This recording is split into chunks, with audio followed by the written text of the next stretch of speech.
ನಮಸ್ಕಾರ, ಮತ್ತೊಂದು ವಿಡಿಯೋಕ್ಕೆ ಸ್ವಾಗತ. ಇದು ನಮ್ಮ ಜೋಯಿಡಾ ತಾಲೂಕಿನ ಬಾಮಣಿಗೆಯ ಒಂದು ಗ್ರಾಮ. ಇಲ್ಲಿ ನಾವು ಮಳೆಗಾಲದ ವಿಶೇಷವಾದಂಥ ಒಂದು ಅತಿಥಿಯನ್ನು ಹುಡುಕೊಂಡು ಹೋಗಿದ್ವಿ. ಅದೇ ಇದು ನನ್ನ ಒಂದು ಕೈ ಗಾತ್ರವಾದಂತಹ ಒಂದು ಏಡಿಯನ್ನು ಹಿಡ್ಕೊಂಡು ಬಂದಿದ್ದೀವಿ. ಸುಮಾರು ಏಡಿಗಳು ಬರ್ತವೆ ಮಳೆಗಾಲದಲ್ಲಿ. ವಿಶೇಷವಾದಂತಹ ಊಟ ನಮಗೆ ನೋಡಿ. ಇದು ಹೆಣ್ಣು ಏಡಿ.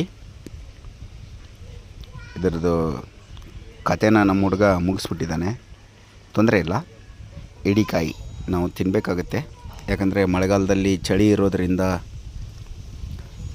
ಇದು ನಮ್ಮ ಬಾಡಿನ ಬಿಸಿಯಾಗಿಡುತ್ತೆ ಮತ್ತು ಅದೇ ಥರನಾದಂತಹ ಹೀಟ್ ಕೊಡುತ್ತೆ. ಹಾಗಾಗಿ ಮಳೆಗಾಲದ ಊಟ ಇನ್ನು ಮುಂದೆ ಸ್ಟಾರ್ಟ್ ಆಗುತ್ತೆ. ಮತ್ತು ಮುಂದಿನ ವಿಡಿಯೋದಲ್ಲಿ ಸಿಗ್ತೀನಿ. ಏನೆಲ್ಲ ಮಳೆಗಾಲದಲ್ಲಿ ನಾವು ತಿಂತೀವಿ ಅಂತ ನಿಮಗೆ ತೋರಿಸ್ತಾನೇ ಇರ್ತೀನಿ. ನೋಡ್ತಾ ಇರಿ. ನಿಮಗೇನಾದ್ರೂ ನಮ್ಮೂರಿಗೆ ಬರಬೇಕು ಅನಿಸಿದರೆ ಈ ನಂಬರಿಗೆ ಒಂದು ಕಾಲ್ ಮಾಡಿ ಆರಾಮಾಗಿ ಬರ್ಬೋದು. ನಮಸ್ಕಾರ.